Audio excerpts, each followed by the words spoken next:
Imagina un mundo donde las personas vivían por siglos, donde el clima era perfecto y la tierra era increíblemente fértil, un tiempo antes de reinos e imperios, pero también antes de que el corazón humano se corrompiera completamente. ¿Cómo era el mundo antes del diluvio? ¿Qué sucedió para que Dios decidiera reiniciar todo con Noé y su familia? Las Escrituras nos ofrecen algunas pistas, pero hay mucho más para explorar. Este periodo, conocido como el mundo antediluviano, guarda misterios que desafían nuestra comprensión moderna. Era una era de avances sorprendentes, pero también de decadencia espiritual. Y antes de comenzar, suscríbete al canal para no perderte ningún contenido que profundice tu conocimiento bíblico y fortalezca tu fe. Vamos a comenzar este viaje juntos. En el principio, Dios creó un mundo perfecto. Cada detalle de la creación fue cuidadosamente planeado, desde los cielos y la tierra hasta los mares y las criaturas que los habitaban. El punto culminante de esta obra maestra fue el hombre y la mujer, creados a su imagen y semejanza, colocados en el jardín del Edén para vivir en armonía con Dios y con toda la creación. Este era el plan original, una humanidad que reflejara el carácter divino en todo lo que hacía. El jardín del Edén, descrito en Génesis como un lugar de abundancia y belleza incomparable, simbolizaba esta armonía perfecta. La tierra era fértil, los ríos fluían para irrigar el suelo, y Adán y Eva podían disfrutar de todo, con una única condición: obedecer al mandato divino de no comer del fruto del árbol del conocimiento del bien y del mal. Sin embargo, la desobediencia trajo consecuencias devastadoras. Con el pecado, la muerte y la separación espiritual entraron en la historia humana, y el plan perfecto de Dios fue manchado. Aún así, Dios no abandonó a la humanidad. Adán y Eva tuvieron hijos, y la tierra comenzó a ser poblada. Las generaciones que surgieron enfrentaron una realidad marcada por la lucha, por el dolor y por la necesidad de supervivencia, pero también por la oportunidad de buscar a Dios. La Biblia nos muestra que, a pesar del pecado, había aquellos que invocaban el nombre del Señor, como los descendientes de Set, Génesis 4:26, mientras otros se alejaban aún más del Creador, como el linaje de Caín. El mundo antediluviano comenzó a formarse en este contexto. Las personas vivían por siglos. Adán, por ejemplo, vivió 930 años, y esta longevidad permitía una acumulación de conocimiento y habilidades. Jubal, del linaje de Caín, es descrito como el padre de todos los que tocan arpa y flauta. Génesis 4:21, mientras Tubal-Caín se destacó como maestro en la metalurgia. Génesis 4:22. Estos detalles muestran que el mundo antediluviano no era primitivo, sino un período de desarrollo cultural y tecnológico. Sin embargo, esta era de potencial también trajo un aumento de la corrupción. La elección de Adán y Eva de desobedecer a Dios fue repetida por sus descendientes en mayor escala. La codicia, la violencia y la idolatría comenzaron a crecer, marcando el inicio de una sociedad que se alejaba cada vez más de Dios.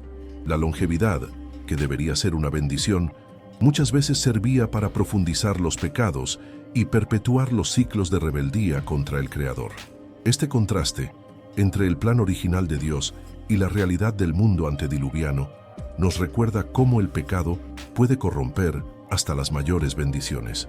Con todo, Dios continuaba siendo soberano y su plan de redención estaba en curso. Él no solo observaba a la humanidad, sino que también actuaba con paciencia, dando tiempo para el arrepentimiento. Y, así como en aquella época, necesitamos estar preparados para los desafíos espirituales que enfrentamos hoy. Es por eso que el Manual de Supervivencia Cristiana es esencial. Fue creado para ayudarte a fortalecer tu fe y enfrentar los tiempos difíciles con confianza y discernimiento. Está disponible en el primer comentario fijado. No dejes de verificar. Puede salir del aire en cualquier momento. El mundo antes del diluvio era impresionante, repleto de características que hoy parecen casi inimaginables. La Biblia nos ofrece pistas de cómo era vivir en este periodo. Génesis sugiere que la tierra era extremadamente fértil, con un ambiente ideal para sostener la vida. La longevidad humana era una de las marcas más notables de esta era. Adán vivió 930 años, y Matusalén, el hombre más longevo de la historia, alcanzó 969 años. Imagina cómo sería acumular siglos de experiencia, conocimiento y habilidades a lo largo de la vida. Las condiciones ambientales de este periodo también eran únicas. Génesis 2:6 menciona que la tierra era regada por un vapor que subía del suelo, creando lo que muchos creen que era un clima equilibrado y estable, semejante a un efecto invernadero natural. Esta abundancia de recursos y las condiciones climáticas favorables hacían del mundo antediluviano un lugar ideal para el desarrollo humano. Culturalmente, las personas ya demostraban gran habilidad y creatividad. Jubal, mencionado como el padre de todos los que tocan arpa y flauta, Génesis 4:21, es un ejemplo de cómo la música ya hacía parte de la sociedad. Tubal-Caín, un especialista en herramientas de bronce y hierro, Génesis 4:22, indica que la tecnología y la metalurgia estaban avanzadas para la época. Estos detalles muestran que el mundo antediluviano era todo menos primitivo. Las ciudades comenzaron a surgir y las personas se organizaban en comunidades con funciones y responsabilidades diversas. Sin embargo, este progreso material no fue acompañado de un desarrollo espiritual. A medida que las poblaciones crecían, el pecado también se esparcía. Génesis 6:11 dice que la tierra estaba llena de violencia, y esta violencia no era solo física, sino también moral y espiritual. El corazón humano, creado para adorar a Dios, se desviaba continuamente. La idolatría y las prácticas corrompidas comenzaron a manifestarse, agravando aún más el alejamiento de la humanidad de su Creador. La longevidad, que podría ser usada para el bien, frecuentemente se tornaba un instrumento para perpetuar el mal. Imagina una sociedad donde las personas tuvieran siglos para planear y ejecutar actos egoístas o violentos. El tiempo, en vez de ser una bendición, frecuentemente servía para profundizar la rebeldía contra Dios. En este escenario, el contraste entre los que buscaban a Dios y los que rechazaban su autoridad se hizo evidente. Mientras el linaje de Set es asociado a una búsqueda por la comunión con Dios, Génesis 4:26, la descendencia de Caín refleja un camino marcado por la corrupción. Esta división espiritual demostraba que, incluso en un mundo caótico, aún había aquellos que buscaban vivir de forma justa. El mundo antes del diluvio era un lugar de extremos, un ambiente abundante y rico en recursos, pero una humanidad profundamente dividida entre la fidelidad a Dios y la entrega al pecado. Esta combinación preparaba el escenario para un evento que marcaría para siempre la historia de la creación. A medida que la humanidad se multiplicaba, el pecado también se esparcía y se profundizaba. El libro de Génesis describe de forma clara y contundente la gravedad de este período. Y vio Jehová que la maldad de los hombres era mucha en la tierra, y que todo designio de los pensamientos del corazón de ellos era de continuo solamente el mal. Génesis 6:5. El mundo, que había sido creado para reflejar la gloria de Dios, ahora estaba sumergido en corrupción, violencia y desobediencia. La violencia era uno de los aspectos más visibles de la decadencia humana. Génesis 6:11 afirma que la tierra estaba llena de violencia. Esta violencia no se restringía a actos físicos, sino que incluía también injusticia, opresión y explotación. El respeto por la vida y por los mandamientos divinos había desaparecido. Los poderosos usaban su fuerza para subyugar a los más débiles, y la codicia y el orgullo se tornaron los motores de las interacciones humanas. Además, la idolatría comenzó a dominar la sociedad. Aunque Génesis no entra en detalles sobre las prácticas religiosas de este período, es evidente que muchos habían abandonado al verdadero Dios para adorar dioses falsos, creados a la imagen de sus propias pasiones y deseos. La búsqueda por satisfacción espiritual en fuentes cerradas solo profundizaba el alejamiento de la humanidad de su Creador. El pecado también corrompió las relaciones humanas. La familia, que debería ser un lugar de amor y seguridad, se tornó muchas veces un campo de batalla. La rivalidad entre Caín y Abel, que culminó en el primer homicidio, fue solo el comienzo de una larga historia de conflictos y traiciones. Las generaciones posteriores heredaron y amplificaron estos patrones de comportamiento, perpetuando la decadencia moral. La longevidad, que debería ser una bendición, contribuyó al agravamiento del problema.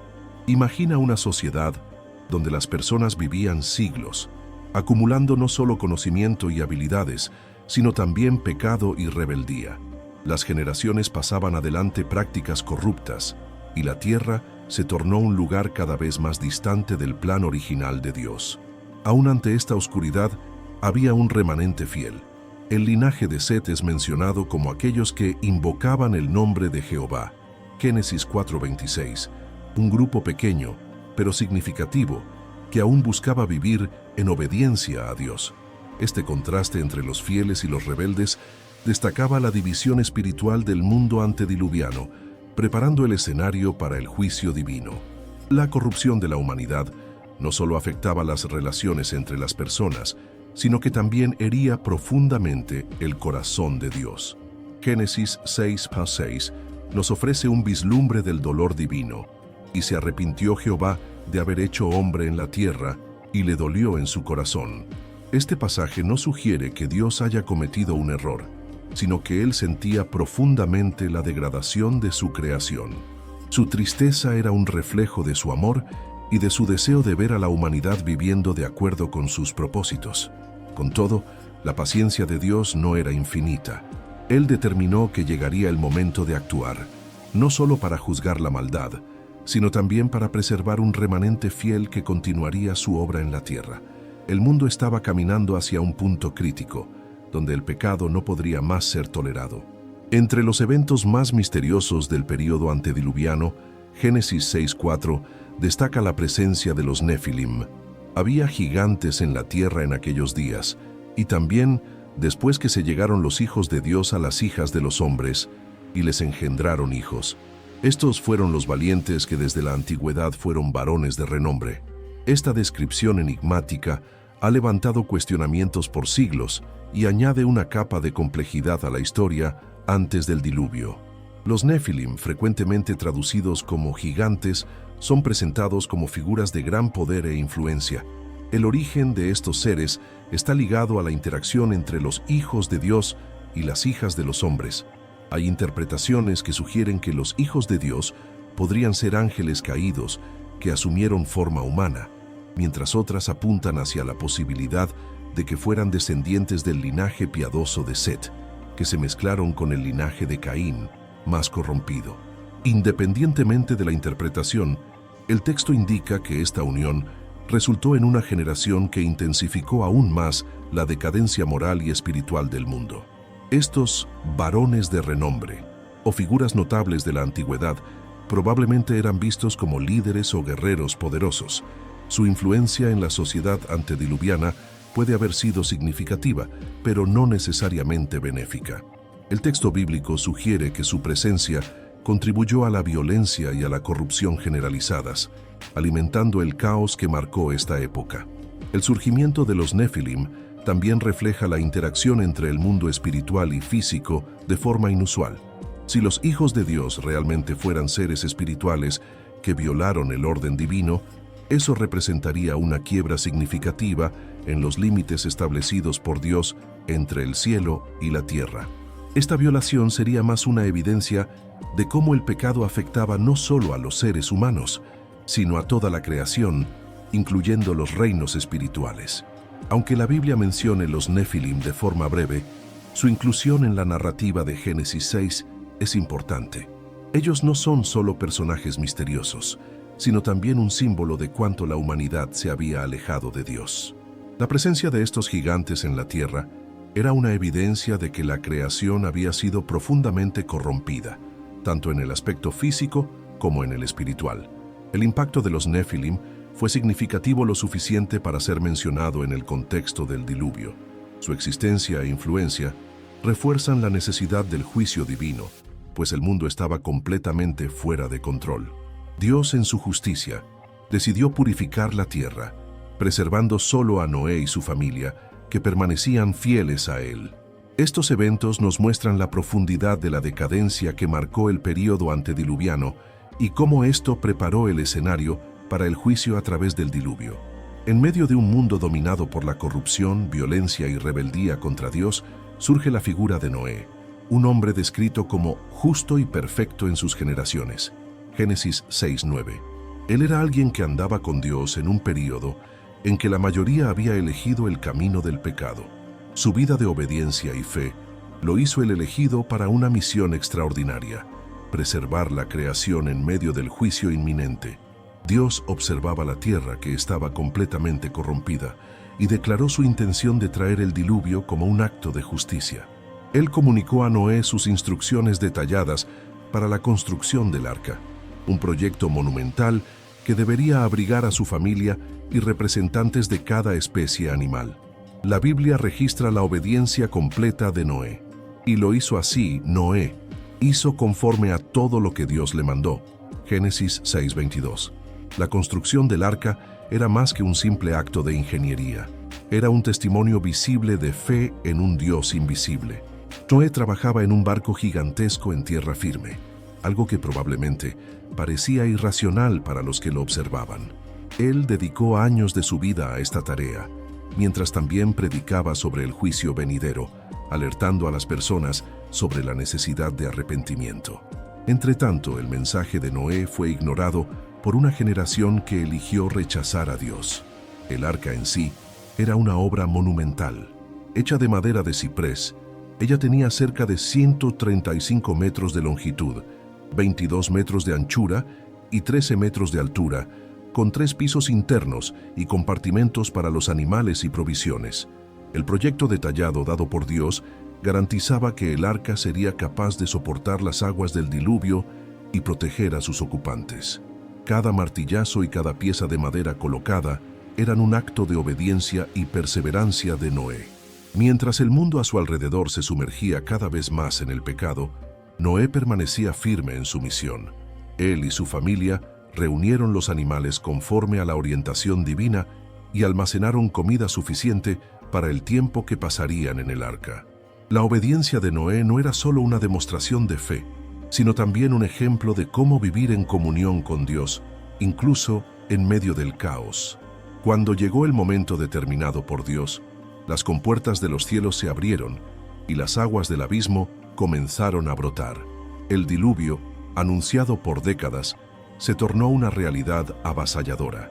Génesis 7, 11, 12 describe el inicio de este evento de forma impresionante. Fueron rotas todas las fuentes del grande abismo, y las cataratas de los cielos fueron abiertas, y hubo lluvia sobre la tierra 40 días y 40 noches. La fuerza destructiva de las aguas era inconmensurable, cubriendo completamente la tierra y destruyendo todo lo que había fuera del arca. Dentro del arca, Noé, su familia y los animales estaban protegidos. Ellos enfrentaron un periodo de incertidumbre, confinados en un gran barco mientras el mundo a su alrededor era transformado. El sonido incesante de la lluvia, el balance de las aguas y el aislamiento hacían de este tiempo una prueba de paciencia y confianza en Dios. Pero el arca, construida bajo orientación divina, era más que una estructura física. Era un símbolo de la gracia y de la protección de Dios para aquellos que confiaron en Él. Mientras tanto, el mundo exterior experimentaba el juicio divino. Génesis 7:23 declara: «Así fue destruido todo ser que vivía sobre la faz de la tierra». La fuerza de las aguas apagó todo lo que la humanidad había construido, revelando la soberanía de Dios sobre su creación. Este evento no fue solo un acto de destrucción, sino también de purificación, eliminando la corrupción que había tomado cuenta de la tierra.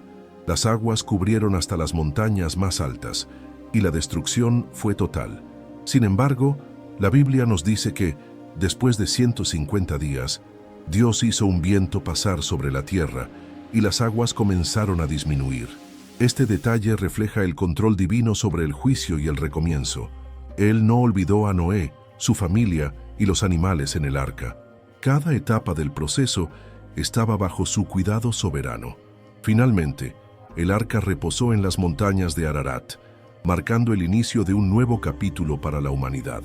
Noé envió una serie de aves para verificar si la tierra ya estaba seca. La paloma, al traer una rama de olivo, indicó que la vida estaba comenzando a resurgir.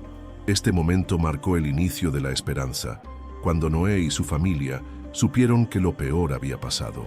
El diluvio no fue solo un acto de juicio, sino también de renovación. Simbolizó el fin de una era de corrupción y el inicio de una nueva fase, donde Dios reafirmaría su compromiso con la humanidad. Aunque devastador, el evento trajo la promesa de recomienzo, una oportunidad para la humanidad vivir de acuerdo con los propósitos divinos. El impacto físico del diluvio fue inmenso, alterando la topografía y el equilibrio ecológico de la Tierra. Montañas, océanos y valles fueron transformados, marcando el planeta con cicatrices que reflejaban el juicio y la soberanía de Dios. Pero el impacto espiritual fue aún mayor, dejando claro que el pecado no pasaría desapercibido y que la obediencia y la confianza en Dios eran el único camino para la redención. Después de meses a la deriva, finalmente llegó el momento en que las aguas del diluvio retrocedieron y Dios instruyó a Noé y su familia a salir del arca. El mundo que ellos encontraron era completamente diferente de aquel que habían dejado atrás. Los paisajes habían sido transformados por la fuerza de las aguas y la tierra parecía vacía y desolada. Era un verdadero recomienzo, un nuevo capítulo en la historia de la humanidad. La primera acción de Noé al dejar el arca fue construir un altar y ofrecer sacrificios al Señor en agradecimiento. Génesis 8:20. Este gesto de adoración mostró la gratitud de Noé por la salvación y reconoció que todo lo que había sucedido estaba bajo el control soberano de Dios. El Señor aceptó el sacrificio de Noé y en respuesta prometió nunca más destruir la tierra con un diluvio, independientemente de las fallas futuras de la humanidad. Este pacto fue sellado con el arco iris, que Dios colocó en los cielos como una señal visible de su alianza. Génesis 9:13 registra sus palabras: «Mi arco he puesto en las nubes, el cual será por señal del pacto entre mí y la tierra». Este símbolo no era solo un recordatorio para la humanidad, sino también una expresión del compromiso divino en preservar la creación, incluso en medio de las imperfecciones humanas. Dios también dio nuevas directrices a la humanidad. Él reafirmó la orden de fructificad y multiplicaos, Génesis 9:1, pero añadió nuevos aspectos a la relación entre el hombre y la creación. A partir de entonces, los animales pasarían a temer a los seres humanos, y la carne fue permitida como alimento, con la restricción de que la sangre no debería ser consumida. Génesis 9:3-4. Además, Dios instituyó la justicia retributiva, declarando que quien quitara la vida de otra persona sería responsabilizado, destacando el valor de la vida humana. Génesis 9:6. Aunque el diluvio haya purificado la tierra, Él no eliminó el pecado de la humanidad. Poco tiempo después del recomienzo, surgieron señales de que la lucha contra el pecado continuaría. El episodio involucrando a Cam, uno de los hijos de Noé, trajo a la luz la realidad de que la naturaleza pecaminosa aún hacía parte de la condición humana. Génesis 9:20-25. Aún así, Dios continuaba fiel a su pacto y al propósito de redimir la creación. Los descendientes de Noé, Sem, Cam y Jafet, se tornaron los ancestros de todas las naciones de la tierra. A partir de ellos, la humanidad se esparció nuevamente, formando culturas y civilizaciones que moldearían la historia. Cada nueva generación cargaba tanto la promesa del arco iris como el desafío de vivir en obediencia al Creador. Este recomienzo post-diluvio nos recuerda la paciencia y la gracia de Dios. A pesar de la corrupción y del fracaso humano, Él eligió preservar a la humanidad y ofrecer una nueva oportunidad de vivir en comunión con Él. El pacto con Noé es una prueba del compromiso divino en sostener la creación, incluso cuando el pecado intenta obscurecer el propósito original. La historia del diluvio no es solo un relato del pasado, sino un mensaje poderoso que resuena hasta los días de hoy. Ella nos recuerda que Dios es justo y no tolera el pecado, pero también es misericordioso y siempre ofrece un camino de salvación para aquellos que confían en Él. El juicio que cayó sobre el mundo antediluviano fue un reflejo de la gravedad del pecado, pero la preservación de Noé y su familia simbolizó la gracia divina que nunca falla. El pacto hecho con Noé, sellado por el arco iris, es una prueba de la fidelidad de Dios. Incluso cuando la humanidad se aleja de sus caminos, Él permanece constante en su promesa de sostener la creación. Este pacto también apunta hacia algo mayor, la nueva alianza en Jesucristo. Así como el arca fue el refugio para Noé y su familia, Jesús es nuestro refugio hoy. Por medio de Él, encontramos salvación, perdón y la promesa de un nuevo cielo y una nueva tierra. El diluvio también nos alerta sobre el juicio final que está por venir. En 2 Pedro 3, 6, 7, somos recordados de que el mundo fue destruido por las aguas, pero que un día será purificado por el fuego. Esta promesa nos desafía a reflexionar sobre cómo estamos viviendo. ¿Estamos caminando con Dios como Noé o ignorando su llamado, como la generación que pereció en el diluvio? Hoy, Dios continúa llamando a todos a la salvación por medio de Jesús. La historia del diluvio es un recordatorio de que aún hay tiempo para volverse al Creador y vivir según sus propósitos. Así como en el tiempo de Noé, Él ofrece un refugio para aquellos que eligen confiar en Él. Si deseas entender mejor cómo vivir de forma fiel en tiempos difíciles, te invito de nuevo a descargar el Manual de Supervivencia Cristiana. Esta guía esencial fue creada para ayudarte a enfrentar los desafíos espirituales del mundo actual con sabiduría y coraje. Está disponible en el primer comentario fijado, pero no esperes mucho. Estará disponible por tiempo limitado. Y antes de cerrar, quiero invitarte a asistir al próximo video en la pantalla final, donde exploramos otra historia fascinante de la Biblia que puede transformar tu visión espiritual. No te olvides de suscribirte al canal para continuar acompañando contenidos que profundizan tu comprensión de la palabra de Dios. Dios te bendiga.